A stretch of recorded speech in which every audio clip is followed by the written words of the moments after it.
Hey there guys, Nordic Warrior here, welcome back to my retrospective boxing series. So, earlier this year, back in January, former middleweight and super middleweight champion Arthur Abraham decided to officially announce his retirement, and somebody suggested to me that I use that as an opportunity to do a full career breakdown of Arthur Abraham and add him to the retrospective series, so that's what I'm going to do. Now, those of you who have been following my channel for any significant amount of time will know that Arthur Abraham is one of my personal favourite fighters. He's a fighter whose career I've followed for a long time, ever since I was a teenager. I have his entire career on DVD, seen every one of his fights multiple times, and in my personal opinion, just for me, he's one of them fighters that really does invoke a certain amount of nostalgia because of how many of his fights I watched live and how many of his fights that I followed and the build-ups of them and whatnot. And he's just, to me, one of them fighters that I really look at with a lot of nostalgia. And like I said, he's one of my favourite fighters. So I'm going to be breaking down his entire career and speculating on how I think he would have done if he'd been at his prime right now, and how he would do in any era besides his own. So let's talk about it. So Abraham came on the scene in the early 2000s in the middleweight division. He was a protege of Uli Wegner, the legendary German trainer, who was most known for training Sven Ottke and Marcus Bayer and guiding those guys through multiple world title fights. So he had a lot of credibility and experience, and Abraham was his fastest rising prospect. In the early days he had a few decent domestic victories and beat a couple of pretty decent fringe contenders. For example, he beat Howard Eastman, who was a veteran former title challenger, a guy who had taken Bernard Hopkins the distance and beaten the likes of Robert McCracken, so that was a pretty decent win on his way up. And by 2005, so just 3 years into Abraham's career, he got a shot at the IBF middleweight title against Kingsley Aikike, and he stopped Aikike in the 5th round in a dominant performance to win the IBF title and really got his name out there. Shortly after winning the IBF title, after a couple of pretty soft defences, he had a notorious fight against Edison Miranda. Now, if you guys haven't seen Arthur Abraham versus Edison Miranda, it's one of them fights that's an absolute must watch. It was one of the most grueling fights you will ever see. Now, Edison Miranda, going into that fight, had a reputation of being a knockout artist. He was a little bit of an unknown commodity. He hadn't really fought at world level yet, but he had beaten some pretty good domestic level fighters, and most of them he was able to knock out in the first round. That's actually what Edison Miranda was known for, was his string of first round knockouts. And going in to fight Arthur Abraham, it was definitely considered his toughest challenge yet. And Arthur Abraham, and to this day I still don't know why, for whatever reason Arthur Abraham, rather than box Edison Miranda and be cautious and wary of that puncher reputation, Arthur Abraham decided to go right at him, stand toe-to-toe and brawl with Edison Miranda, which almost cost him his title because Arthur Abraham, in the 3rd round, got caught with an uppercut which broke his jaw. Now, it wasn't clear at first that his jaw was broken when he went back to the corner after round 3, but when he came out for the 4th round, he got caught with another uppercut in the same spot, which not only broke his jaw, but basically snapped it in two. And Abraham's jaw was basically hanging off, his mouth was stuck open, he couldn't speak, he couldn't close it, he was basically gargling blood, and Edison Miranda got warned for an intentional headbutt during the altercation, and it looked as if the fight was going to be over. The ringside doctor wanted to stop the fight, I believe the corner wanted to stop the fight, the referee was getting ready to stop the fight and declare it a TKO victory for Edison Miranda. But Arthur Abraham, in a incredible display of balls, said, "No, I don't want the fight stopped," and he went back in there and proceeded to fight the next 8.5 rounds with a broken jaw. Like I said, his mouth was gargling blood the whole fight. He was in excruciating pain, but he managed to fight through the pain, he managed to win the fight, and it was a combination of Arthur Abraham's tactics and Edison Miranda's frustration and stupidity which led to Abraham getting through the fight and winning, because Edison Miranda got very frustrated down the stretch. that he couldn't get Abraham out of there. So he resorted to fouling. Of course, there was the headbutt early on in the fight, which got him a point deduction. And he also threw many low blows. He was targeting the belt line because he just couldn't penetrate Abraham's defense. And yeah, that basically cost him the fight because he had multiple point deductions. And Abraham ended up beating him convincingly on points. Great fight. I would really recommend it if you guys want to take the time to watch it. It was a really brutal fight to watch. So after beating Edison Miranda, he of course had to have a bit of a break and had to have his jaw surgically repaired. I believe he had something like 12 screws inserted into his jaw. So upon coming back from the Edison Miranda fight, Abraham really retooled his game and improved his punching technique and became a lot more of a knockout puncher, because prior to the Edison Miranda fight he was known as more of a technician, and after that fight he became more of a knockout artist because he really learned a lot from it and improved his punching technique. He went through an absolute tear of the middleweight division, knocking out pretty much everybody he fought. He fought Sebastian Demers and brutally knocked him out. He then had one of the most bizarre and iconic knockouts you will ever see against Korin Gevor. Korin Gevor was a pretty slick southpaw from Armenia, so one of Abraham's domestic rivals, and he brutally knocked Korin Gevor with a left uppercut and had him out cold on his knees. It was one of the most bizarre things you'll ever see, man. Just a pure sickening knockout. He then went over to Switzerland and fought Wayne Elcock. Wayne Elcock was a pretty decent British contender, and Abraham took him out in 5 rounds in style. He then fought Elvin Ayala and had another brutal highlight reel knockout. After fighting Elvin Ayala, he decided to take on Edison Miranda in a rematch, and he went over to America, to Edison Miranda's hometown, to fight him. At that point, Edison Miranda had gained a lot more experience. He had a new trainer, had a nutritionist, and he was seen by many as the guy who was going to finally beat Arthur Abraham, because in the first fight there was a general consensus opinion that Abraham got lucky, and a lot of people felt that had the fight not been in Germany, he probably would have been stopped with his broken jaw. So a lot of people going into the Edison Miranda rematch thought that Miranda was going to beat Abraham. I actually think, if I remember rightly, I'm pretty sure Miranda was the favourite. He had lost a couple of fights prior to Kelly Pavlick. However, he had improved a lot, and his new trainer and his nutritionist were really talking a good game going into the Abraham rematch.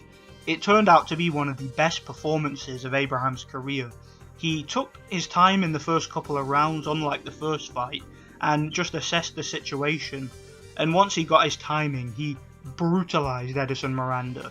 He dropped him multiple times in the 4th and won by a 4th round TKO. Fantastic performance by Abraham, and he really put to bed the Edison Miranda rivalry in style. He went on to beat a few other contenders like Raul Marquez and Mihar Oral, and several soft title defences to close out his reign as middleweight champion. It was around about that time that Arthur Abraham was trying to get a unification fight against Kelly Pavlick, and he was also in negotiations for a potential fight with Felix Sturm, which again would have been a unification, but unfortunately they were never able to come to an agreement. Depending on who you ask, Abraham claims that Kelly Pavlick and Sturm didn't want to fight him, and I'm pretty sure that Pavlick's team and Sturm's team would tell you the same thing in reverse, but according to Abraham, he wasn't able to get those fights, so he made the decision to move up in weight, and his first fight in the super middleweight division was in the Super 6 tournament, and it was against former undisputed middleweight champion Jermaine Taylor. Now, Jermaine Taylor had been looking quite poor in recent fights. He was coming off of a stoppage defeat to Carl Froch in his previous fight for the WBC title, and it was a fight that he was winning. He dropped Froch and was winning the fight on points, but ended up getting stopped with 12 seconds left in the 12th round after he completely ran out of gas, and just the size and durability of Froch was too much for him, and he basically just outlasted Taylor.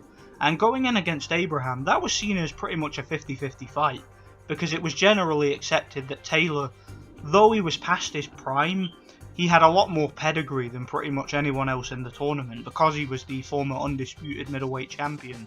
And a lot of people felt that because Abraham was moving up, that he wouldn't really be able to deal with the size and the athleticism of Taylor. The fight was in Berlin, Germany, and like I said, it was the first stage of the tournament. And Arthur Abraham went on to pretty much dominate Jermaine Taylor. The first few rounds were competitive, but Jermaine Taylor couldn't really penetrate the defense of Abraham. Abraham's tight guard and his fundamentals were frustrating to Jermaine Taylor, so Jermaine Taylor, like Edison Miranda years earlier, decided to throw several low blows. He had a point deducted. I think he threw about 7 or 8 low blows throughout the entire 12 rounds, so it was a bit of a dirty performance from Jermaine Taylor. And just like in the Froch fight, Jermaine Taylor pretty much got walked down and was running out of gas, and in the 12th round, with just 5 seconds to go, he took a straight right hand which knocked him out cold. It was the most devastating knockout defeat of Taylor's career. Arthur Abraham had a real highlight reel knockout with that one, and with that knockout victory had a lot of people thinking that he was going to win the Super 6 tournament. It was a very impressive performance, and in my opinion he was winning most of the rounds pretty clearly prior to the knockout anyway, so I think that was a really good performance. It was against a faded Jermaine Taylor who didn't have the best stamina, it has to be said, but it was still a pretty good victory and a pretty good name on the record.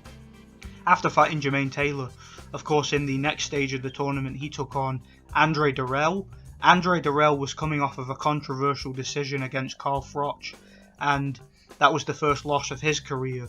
And going into the Abraham fight, they managed to get that fight in Dirrell's home state of Michigan. And it was a very bizarre fight. It was a fight that turned out to be very controversial.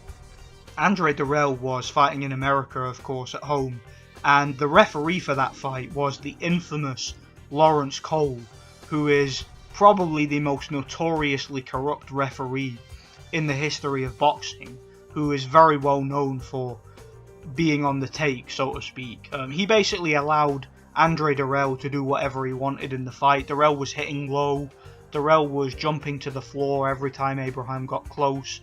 He was cuffing and slapping, and basically Arthur Abraham got extremely frustrated in the fight. It wasn't a great performance. There was moments in the fight where he was really reacting poorly to the things that were going on. For example, there was a moment in the fight where Abraham got knocked down for the first time of his career, and it shouldn't really have been a knockdown.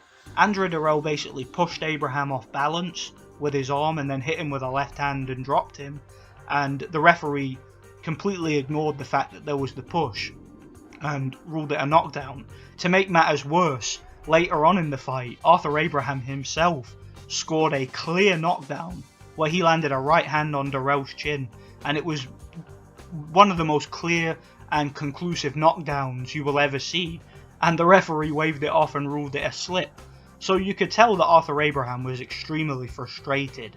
He had never experienced anything like that before, and the fight ended up with Abraham getting sick and tired of Dirrell jumping to the floor to get a break and avoid punches, and he hit Andre Dirrell while he was on his knees, and Andre Dirrell decided to fake a knockout and get himself a disqualification victory. So that was a really bizarre situation.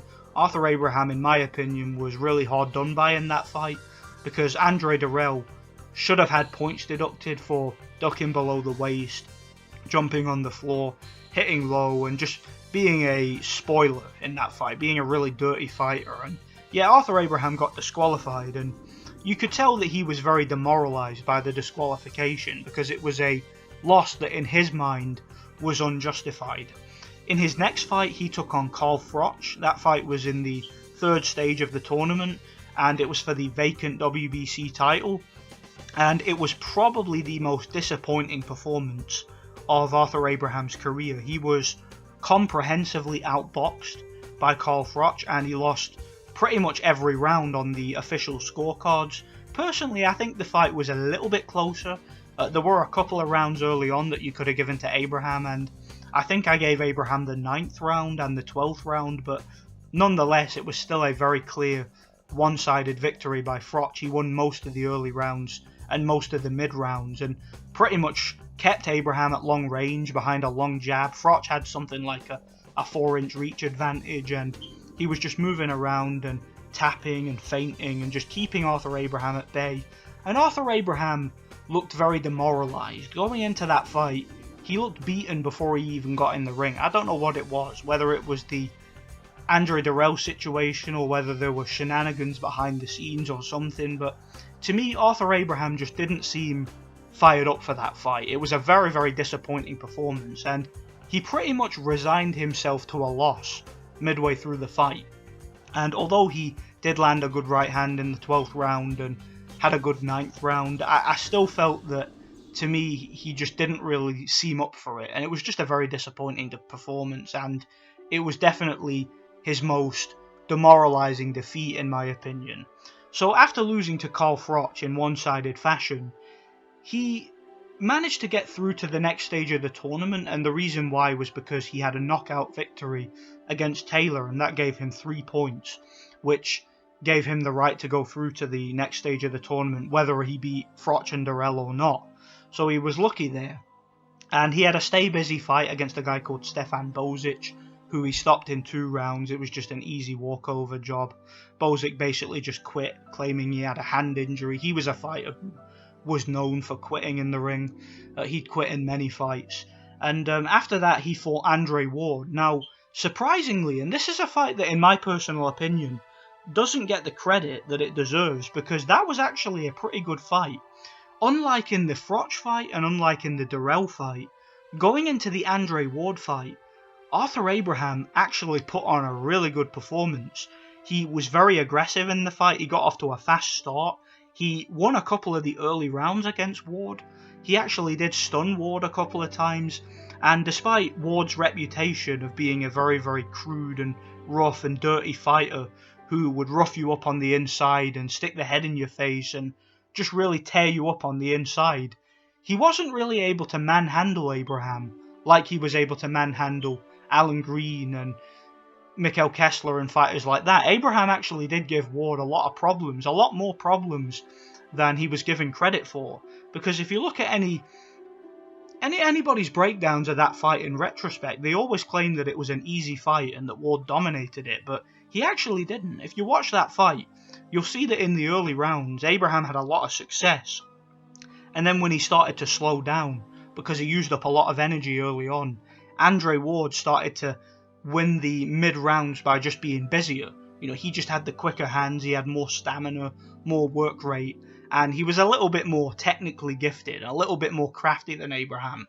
And he just figured Abraham out and started to outwork and outbox him and won the fight pretty clearly on points. But it was a competitive fight and it was an intriguing fight. And I genuinely think that that fight was closer and a lot more entertaining than it got credit for, in my opinion. So that was a good performance from Abraham. And even though he lost that fight, he showed to me a lot of renewed spirit, because his effort in the Carl Froch fight was pitiful.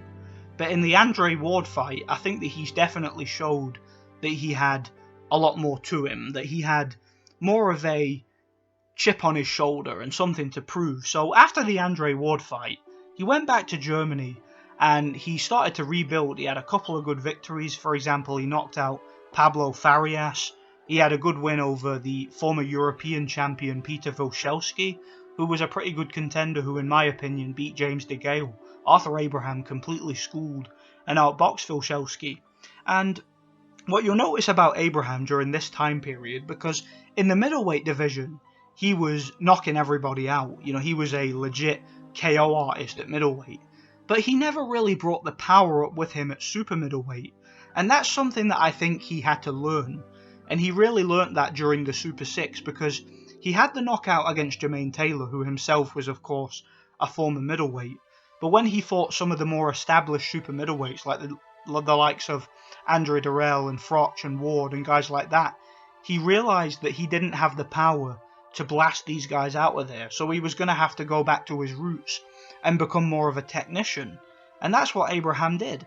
And you'll notice in the Stefan Bozic fight, in the Pablo Farias fight, and in the Peter Wilchelski fight, in those fights Abraham was working on his technique and becoming more of a back foot boxer and relying more on his fundamentals than his knockout power.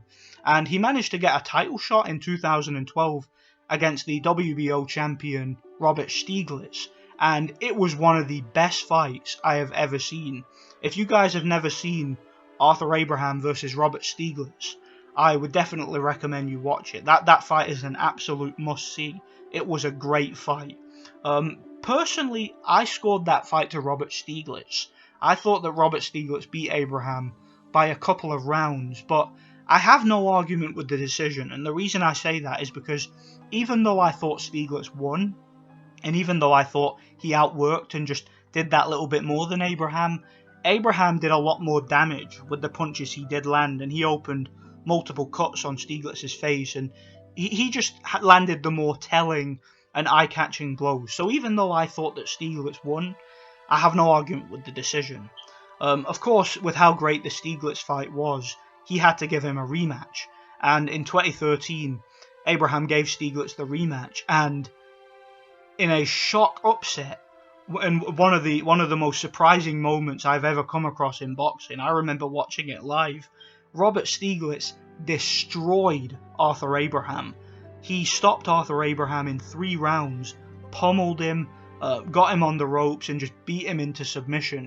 He messed up Arthur Abraham's eye and beat the stoppage out of him. That was a fantastic performance by Stieglitz, and it was shocking to me because prior to that fight, Abraham had never been stopped before, and that's in fact the only stoppage defeat of his entire career. And yeah, Stieglitz just completely destroyed Abraham. It was the most one-sided defeat of his career, and it came as a big shock. And you thought at that point that Abraham was probably coming towards the end of his career because the defeat was so one-sided and it was so shocking that he just looked a shadow of his former self. However, Arthur Abraham, being the comeback, renewed spirit type of fighter that he is, and this is part of the reason I'm such a big fan, he went back to the drawing board, had a couple of good wins, went the distance against a couple of fringe contenders like Giovanni Di Caroli and Wilberforce Shehepo. He beat those guys on points. He managed to get a third fight against Robert Stieglitz, and Robert Stieglitz was, of course, as you'd expect, favoured to win the third fight. And Arthur Abraham managed to win back his title, beating Robert Stieglitz by a split decision. Now, to me, that fight could have gone either way. A lot of people had varying opinions on who they thought won. It was a very, very close back and forth brawl, just like the first fight. However, in my opinion, the right man got the decision this time because Arthur Abraham scored a knockdown in the 12th round, which in my opinion just secured him the victory. I think the knockdown was the difference, and he managed to win back his WBO title against Stieglitz. And not long after defeating Stieglitz, he had the infamous fight with Paul Smith. So Abraham beat Paul Smith by a pretty wide and pretty comfortable unanimous decision. Unfortunately though, the pundits and commentators at Sky Sports were creating a narrative with their hysteria and their really biased fanboy commentary that the fight was close, and they generated a narrative, and it was a false narrative, that the fight was somehow a robbery and that Paul Smith should have won the title. He didn't win the fight. It was a very clear win for Arthur Abraham, and the absolute hysteria surrounding that fight and that decision will go down, in my opinion, as one of the most embarrassing moments for British boxing journalism.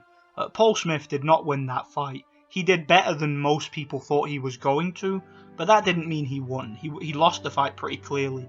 But anyway, the hysteria and the biased commentary from Sky Sports and the outcry from the Matchroom and Sky Sports fanboys basically got Paul Smith a rematch a few months later, and Arthur Abraham absolutely battered Paul Smith in the rematch, beat him from pillar to post, and gave him just an absolute battering, and really put that rivalry to bed, and put to bed any notion that Paul Smith was somehow unlucky in the first fight, and that Abraham was somehow done and there for the taking.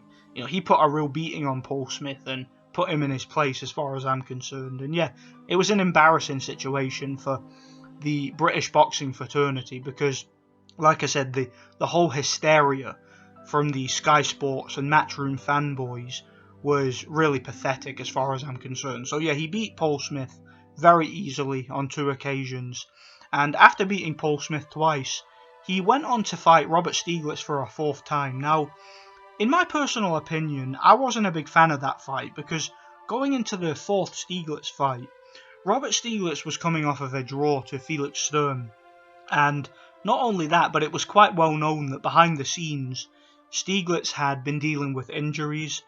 He had started to show some real significant decline. His reflexes were gone, his punch resistance was gone, and he also had some trouble with his hands. He was constantly breaking his hands in training camps, and yeah, the Abraham 4th fight was a really disappointing one. Stieglitz really just couldn't pull the trigger anymore, and yeah, he got taken out in 6 rounds by Abraham, and it was a real shame because Stieglitz in the first 3 Abraham fights was way better than the Stieglitz who fought Abraham the 4th time. But either way, it was a impressive performance by Abraham. He managed to stop Robert Stieglitz in the mid-rounds, and yeah, it was an impressive knockout.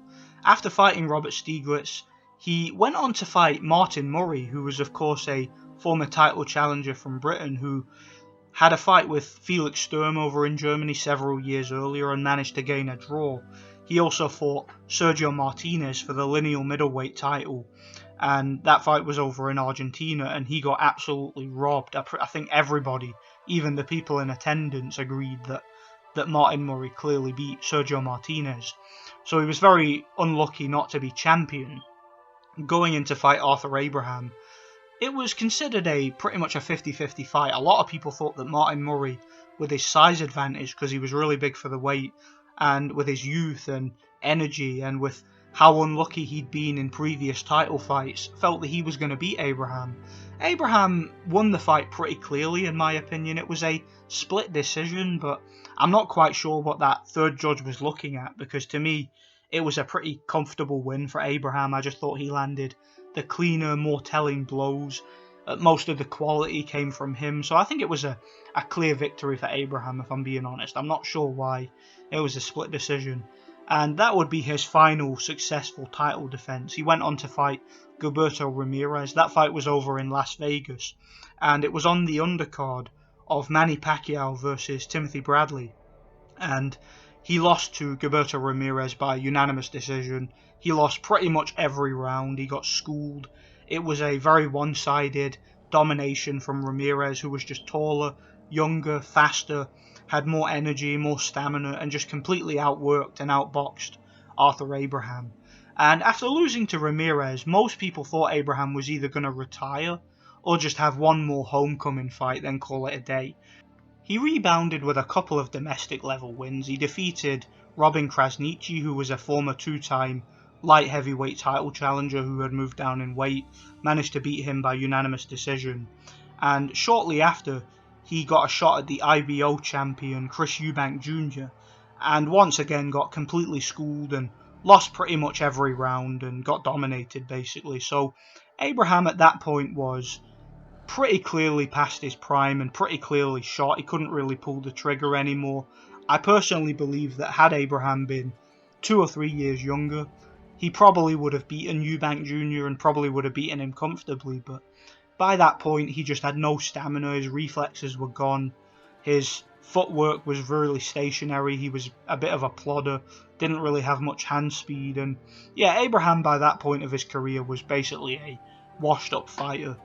He had one more fight after the Eubank fight, and he took on the Danish contender Patrick Nielsen, and he won that fight by a controversial split decision. A lot of people thought that Patrick Nielsen had done enough to win. Me personally, I thought the fight could have gone either way. Arthur Abraham did score a knockdown later in the fight, which for many people was the deciding factor. Had he not scored the knockdown, he may have lost, but he won the fight by a split decision, and that was his final fight. That fight was in 2018, and just recently this year he announced his retirement. So all in all, Arthur Abraham had a pretty fascinating career. It's a career that was pretty much like a roller coaster. I mean, there were so many ups and downs, so many highs, so many lows. He won titles, he lost titles, he regained them, and he just had such a fascinating career to me. If you look at his career in retrospect, he really had two careers, didn't he? Because he had his career at middleweight, where he was a wrecking machine, a guy who was knocking everybody out, who had 10 successful title defenses over the course of a few years and looked unbeatable for a while. Then when he moved up in weight and started fighting guys who were bigger than him and were taller than him and just more natural at the weight, he became more of a technician and a guy who had to rely on his fundamentals and his guard and his overall boxing IQ. To me, Arthur Abraham was a fighter who, in my opinion, was very underrated. If I was to look at him as a middleweight and just compare him to some of the greats from the middleweight division, I think he would rank very highly, because we know that at middleweight he was a legit knockout puncher. He had one of the best chins I've ever seen in the middleweight division. Like I said, this guy had his jaw broken by Edison Miranda and still managed to go 12 rounds with his jaw hanging off his face while gargling blood. I mean, that's pretty graphic, but it's pretty ballsy. I mean, it takes a serious amount of toughness and durability to go through a fight like that. Even when he moved up to super middleweight, he was never legitimately knocked down. Like I said, he was only down one time, and that was against Durrell, where he was basically pushed off balance. That really shouldn't have been a knockdown in my opinion. And he was only stopped one time, and that was against Robert Stieglitz, who messed up his eye and forced a stoppage. So yeah, Abraham was an incredibly tough and durable individual. His chin and his durability would have given anybody problems. I mean, if he were to fight some of the middleweight contenders from today, for example, if you look at some of the guys who are around at middleweight right now, like a Jamal Charlo, for example, or a Sergey Derevinchenko, or even if you look at somebody like Demetrius Andrade, I mean, would you see either one of those guys beating a prime Arthur Abraham? Personally, I don't think so. I think I would favour Abraham to beat any of those guys. The one guy I would favour to beat him right now in the middleweight division, who's still a champion, is Gennady Golovkin. Of course, I would favour Gennady Golovkin over Arthur Abraham, because I think Gennady Golovkin has all them same attributes, like a great chin and power, physical strength and durability and heart, but he has better boxing skills, and he's a more sophisticated fighter than Abraham is, in my opinion. You know, Triple G just does everything well. You know, the guy was a great amateur and also has like world level boxing skills, so I would definitely favour Triple G to beat Abraham, but I think it's an interesting fight. Had Abraham been around today's era, it would have been really interesting. It would have really made the middleweight division a lot more intriguing, in my opinion. Now, as far as fights that could have happened in the middleweight division that didn't, like for example Kelly Pavlick, that's a fight I'm not sure about. Kelly Pavlick in his prime, and I know that Kelly Pavlick towards the end of his title reign became a bit of a joke, because when he moved up to fight Bernard Hopkins and came in completely out of shape and got schooled, that fight kind of broke Kelly Pavlick mentally, and he became an alcoholic after that fight and had a lot of problems making weight. So by the time he fought Sergio Martinez, for example, he was basically a shot fighter. But Kelly Pavlick in his prime, from the Miranda fight or the Jermaine Taylor fights, that would have been a good fight, and he might have been able to beat Abraham if he could keep it long range. Kelly Pavlick was an even bigger puncher than Abraham, in my opinion. You know, that guy had really heavy hands, and he was much taller and much naturally bigger. Abraham would have had to get on the inside and would have to work the body to beat a guy like Kelly Pavlick. I'm not sure who I'd favour in that fight. I think if Abraham could drag him into a brawl, he has the better chin and he's more durable, but I think Pavlick has the better power and might be able to outbox Abraham, similar to how he did Jermaine Taylor in the rematch. So that's a good fight. If it was somebody like Bernard Hopkins, he would probably just foul and spoil his way to victory.